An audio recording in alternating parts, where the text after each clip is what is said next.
quick and to the point. WDEF News 12 at 11, live in HD. Starts now.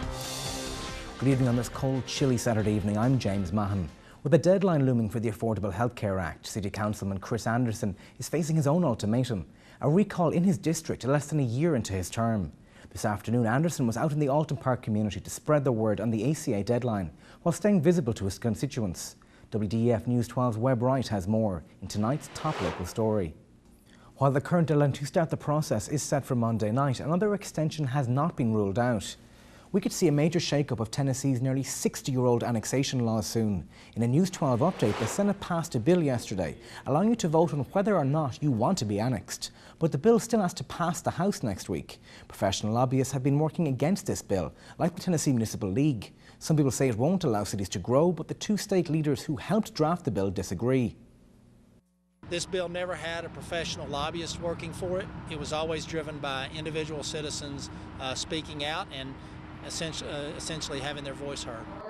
This bill has been in the works for at least 8 years. That past municipalities can hold a referendum vote on annexation as early as next year.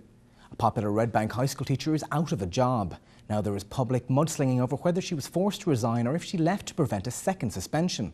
Bring Mitz Back is an online petition to get Jennifer Mitz back her job. The man charged with the murder of a security guard at a Dalton bar remains behind bars. According to the Dalton Daily Citizen, 20-year-old Orlando Ramirez had his bond hearing continued until August. Ramirez is charged with murder and 2 counts of aggravated assault in the slaying of Bruno Rodriguez. Detectives say Ramirez shot and killed Rodriguez because guards refused to let him inside the bar because of his age. District Attorney The Georgia Bureau of Investigation determined how a Dade County man died. On Monday, Michael Cordes was found dead at the scene of a brush fire on Sound Mountain. Officials say he died from a medical condition. 12 at noon, live in HD.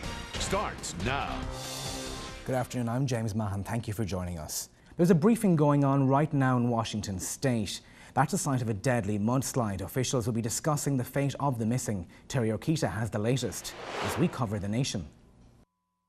Oh So Strong signs are being posted around Oso, Washington. The town wiped out by a mudslide.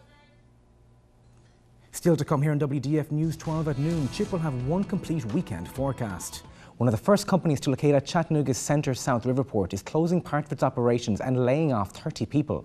Chemical plant NA Industries off Amnacola Highway is moving some production to Houston, Texas. A Whitfield County man will spend the rest of his life behind bars for murder.